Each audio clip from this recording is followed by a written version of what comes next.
नमस्कार दोस्त, क्या सीकेडी एनीमिया कॉज करती है? आज इस टॉपिक के बारे में हम लोग डिस्कशन करें। इस तरीके के एनीमिया को एनीमिया ऑफ रीनल डिजीज भी कहा जाता है।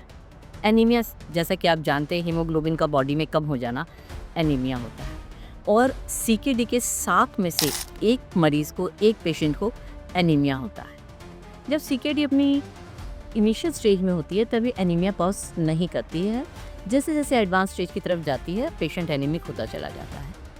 और अगर पेशेंट सीकेडी के है और साथ में उसको डायबिटीज़ है तो एनीमिया होने के चांसेस और भी ज़्यादा बढ़ जाते हैं। अब हम इस बारे में डिस्कस करेंगे कि सीकेडी का एनीमिया से रिलेशन कैसे एनीमिक हो जाता है सीकेडी का पेशेंट। किडनी में एक एरिथ्रोबाइटिन नाम का हार्मोन पैदा होता है जो कि बोन मैरो को सिग्नल देता है आरबीसीज यानी कि रेड ब्लड सेल्स बनाने के लिए, जो कि हीमोग्लोबिन का बढ़ने में हेल्प करते हैं।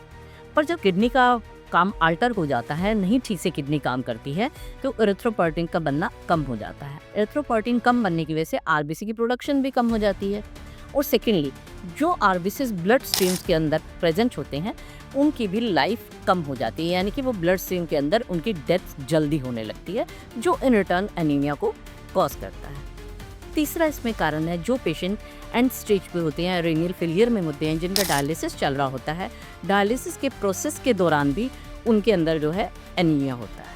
ठीक। और चौथा और सबसे मेन कारण है, जो बहुत ही छोटा है पर लोग अक्सर ध्यान नहीं देते, प्रोटीन की बहुत ज़्यादा डेफिशिएंसी होने की वजह से, माल न्यूट्रिशन होने की वजह से, इन्फेक्शंस होने की वजह से भी हीमोग्लोबिन का लेवल कम होता है। जब भी आप मल्टीविटामिन्स ले रहे हैं या आप हीमोग्लोबिन को बढ़ाने वाले एजेंट्स ले रहे हैं, इसके बाद भी आपका एनीमिया नहीं ठीक हो रहा है, तो आप इस तरफ ज़रूर ध्यान दें। कहीं आप सीकेडी को सफ़र तो नहीं कर रहे हैं, कहीं आपको कोई किडनी डिजीज़ तो नहीं हो गई।